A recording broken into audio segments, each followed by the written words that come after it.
Hi, this is Pastor Dave Carl, and I'm the Children's and Family Pastor at Stonebriar Community Church in North Texas. Well, we're in shelter in place right now, and this is the place that I would want to most be sheltered in place in. This is my wood shop. I got interested in woodworking because my dad was interested in it, and he taught me a lot of stuff about this and how to use the tools and how to be safe and how to build things. So this is one of my happy places to be. So I'm going to just take you a quick tour around a few of the tools, and maybe later on other episodes we'll talk about more of the tools. But I just wanted to show you a little bit about some of my tools in the shop. So this is my table saw. This is kind of the center of many shops, and the blade here spins and you run boards through it. You can rip them, you can use another tool and cut them to length. So the table saw is one of the very important tools. A bandsaw is another important tool, and it's called a band because this blade is a single band that goes down all the time and up through the beam there, and that can cut very thin kerfs and is useful for making curved parts, and it's one of my favorite new tools. The rest of this tool, this is just the gun part of my compressor, which is tucked away in the corner back there, but this is a really important tool because I can blow off dust, I can blow dust off of me, and of course I can put nail guns and all kinds of tools on the end of this air hose. But so this is the third tool that I wanted to show you today, and it might even show up later. So that was a little bit of a quick tour of my shop, and we'll do more, talk about more of the tools at a later date. But as I mentioned, this is one of my favorite places. But one of my other favorite things is stories. I love to hear a good story. I love to tell good stories, and because, well, I'm a pastor, one of the kinds of stories that I love to tell most are Bible stories. So I thought, well, what if we put these two things that I love? What if we put my workshop and stories, and what if we put them together so that we could have perhaps the story workbench?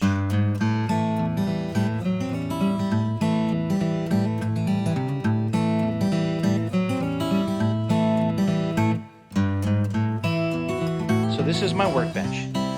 I built this out of, because I'm so cheap, lumber that was going to be thrown away. And I made it special, and it's got certain features to it that maybe we'll have time to talk about on another day. But today, I think we're going to use it to tell some stories.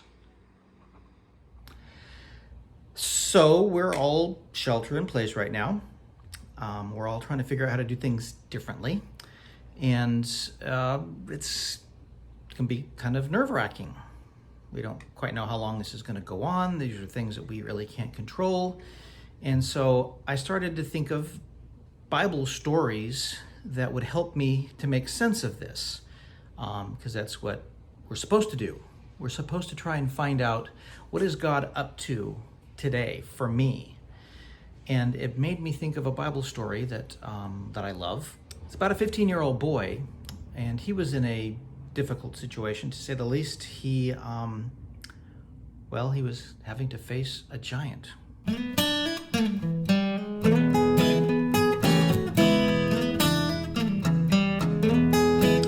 Now, he was an Israelite. He lived in ancient Israel, and his name was, Hebrew, so this might be difficult to say, but maybe we can try it together. So in Hebrew, you would pronounce his name David.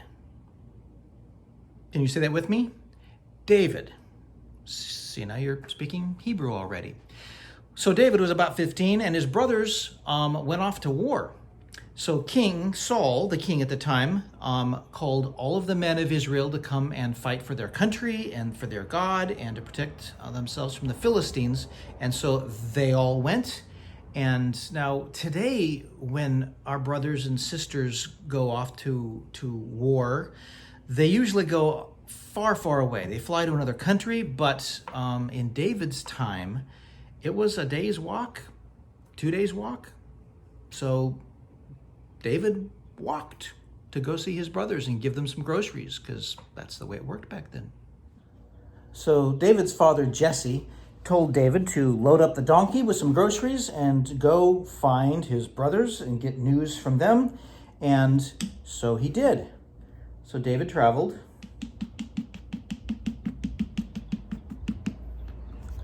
And he went to find his brothers, who were amassed with the rest of the army of Israel in order to face the army of the Philistines. David traveled a couple of days, pulling the donkey with all of the groceries, and he, in fact, did come upon all of the soldiers of Israel. And they were all lined up for battle, probably in a tidier fashion than this, but they were ready to fight for their God and their king and to defend their country, and everything looked good. In fact, they were ready to follow King Saul into battle. Now, their king, King Saul, was the first king of Israel, and he was rather ginormous. He was head and shoulders taller than the rest of the army of the other men in Israel. He was kind of the giant of Israel, and he was leading the army. So he came out, and the nation of Israel, the army of Israel rather, was waiting for the Philistine army to come and meet them in battle, and they expected them to come much in the way that they had come, but that's not what happened. So the army of Israel and their leader, King Saul, was ready to fight, and they were waiting for the Philistines. Ooh, let's get David out of there. The army of Israel was ready to fight. They were ready to follow King Saul into battle, and he was a big dude and a good fighter.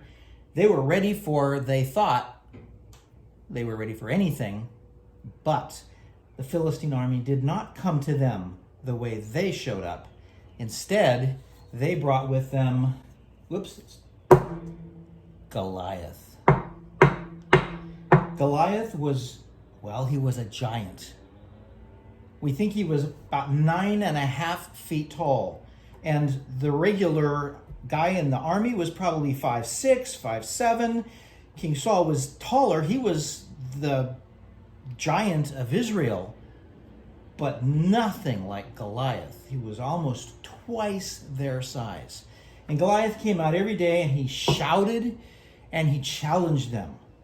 Rather than the whole army coming out, Goliath would come out and say things like, "You bunch of babies, come fight me. Send out your biggest guy. Send out your biggest guy to fight me. If he wins, we will all become your slaves. But if I win," big as a barn, Goliath, "if I win, you and your wives and your children will all be our slaves. Who's going to fight me?" They were waiting for King Saul to take up the fight. But King Saul was not up for the battle. See, that he had disobeyed God so much that the Spirit of the Lord had left him alone. You don't want to be in that situation. So the king of Israel lost heart. The army of Israel lost heart. And instead of going in to fight Goliath, they panicked and they all ran, leaving nobody left. Goliath came out in the morning, he came out in the evening, and he was shouting, and he was making fun of King Saul. He was making fun of the God of Israel, and he was saying things like, "I'm going to kill you all. I'm going to take your shoes. I'm going to eat your sandwiches. And your moms, they're terrible cooks." It was horrible things that he would say to them, trying to get them angry enough to come to fight, but nobody did until a 15-year-old boy came. Well, a few days later, David's brothers were gathering and talking about how scared they were and how big Goliath was. And sure enough, here comes the little brother. David, and he brought groceries. He had Cheez-Its, he had Snicker bars, he had stuff that they had been missing out on from home, and he wanted to get all the news. And while they were talking to him, you know what happened. Let's get him right side up. Goliath came. All right, you bunch of babies, who's gonna fight me? Nobody's big enough. Nobody's brave enough. Who's gonna fight me? And David thought to himself, oh boy, you are in trouble because my oldest brother, he's going to come over there and he's going to take you out. But he didn't. And he thought, well, my other brother, I don't know what happened with him, but my other brother, he's not going to sit here and listen to that. Oops, sorry. And everybody that David talked to ran when Goliath showed up. But David sat there, maybe stood there, it looked like he's standing, listening to the horrible things that Goliath was saying about Israel, about the God of Israel, and he got angry. He thought, you can't do that. And so he went back to camp to find out what was going on.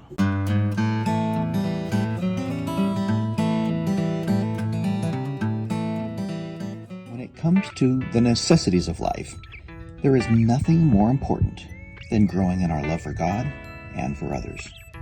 That's what Stonebriar Community Church is all about. Even now in these shelter-in-place times, Stonebriar is offering online community, great teaching, and encouragement for all of us. Church is not a bunch of buildings. It's a family of people all after the same thing, growing in their love for God and for others. Find out more online at stonebriar.org. And now, back to the show.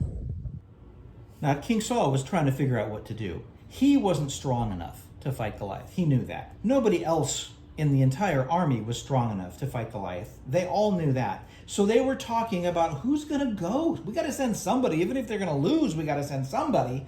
And somebody came and they said, King Saul, we've heard about a man in camp who's willing to go fight Goliath. And he got surprised. What do you mean? What do you mean? Somebody wants to fight Goliath? Send him to me now. So he went to find him, and he came back with a 15-year-old boy. And everybody was astonished, Everybody was astonished. And David said, King Saul, don't worry about this Philistine, this big talking, cursing, mean, scary guy. I will fight him for you because, and this is important, because this battle is the Lord's. I'm a shepherd boy and I fought lions. I fought bears. I've killed them with just the tools I had. And I will do the same to this giant because he has mocked the God of Israel. Well, King Saul was very impressed. That means he was impressed. And so he gave David his best armor. But you can imagine anything that would fit him is not going to fit him. So that didn't work at all. So David got ready for battle and everybody else left. David got ready for battle with just the things that he was comfortable with. He got a sling. Now you might be surprised about what a sling is. It's not very high tech. In fact, let's talk about that for a second. So this magical sling of David's is really just a piece of leather. It's kind of a rectangle, and it has holes punched into each end, and some kind of, probably he had leather string that he would tie into each of these holes, and if you held it, it was a little bit like a little swing set, and you would put something, maybe like a tape measure, into this little swing, and then you would swing it around your head once, maybe twice, and then let go of only one of the strings, and it would open up, and it would fire the stone.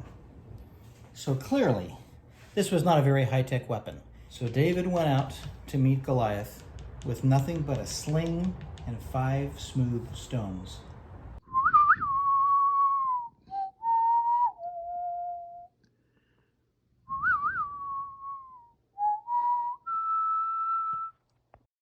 Now, I've heard from some really smart guys that the 5 smooth stones were not pebbles like I was taught when we would sing it as a kid. Only a boy named David, only a little sling. That these stones were perhaps the size of small baseballs. So when you got that thing moving in a sling and you let go, that thing is moving many times faster than you could throw it. So David came up and he was watching and he saw this little whoop-de-doo in the helmet of Goliath. There was just a little spot that was not covered with metal, and his forehead was poking out, as you can see right there. And Goliath wasn't paying any attention to David. David, he wanted to fight King Saul. King Saul didn't come out. They sent a little boy, a 15-year-old boy with no armor, and he didn't see the sling, but apparently no weapons, and Goliath was furious. He wanted to kill King Saul, and now he was going to kill a small boy, and nobody was going to care about that. He was furious, and David was praying. Because what David saw over all of this, it's not a battle of a little guy over a big guy. What he saw is the battle is the Lord's. And the Lord is, gotta get in camera, he's the God of the universe. He can do anything. He can protect anyone. He can bring down giants. He can take care of a virus. So David swung his sling and prayed while Goliath was, You bunch of babies, I'm gonna take your lunch. and swing once, swing twice, and it hit him right in the forehead, and he's a big guy, so it takes a long time, and he falls down. Now, he wasn't dead. He was just kind of knocked out. So the army of Israel, David's brother's like, what happened? I don't know. What happened? I don't know. What happened? I don't know. That sounded like the other guy. So everybody comes out, and then King Saul's like, what happened? David brought Goliath down. Now, he wasn't dead. He was just kind of knocked out. So David walked over and took out Goliath's sword and went, and boop, Goliath is now, 6 feet tall. The army of Israel went nuts. The army of the Philistines ran home, and all of the army of Israel chased them all day and all night, and they won the battle, and David was a hero. He's upside down. He was a hero. He had done what nobody did, but anybody could have done if only they had realized the battle is the Lord's. Well, thanks for spending some time with me in my shop of wonders. And I hope you enjoyed some time on the Story Workbench. And I would like to do this again. So I'll come up with another story if you join me. And in the meantime, it's time to get the sawdust off of me, because Mrs. Carl does not like it when I bring sawdust in the house.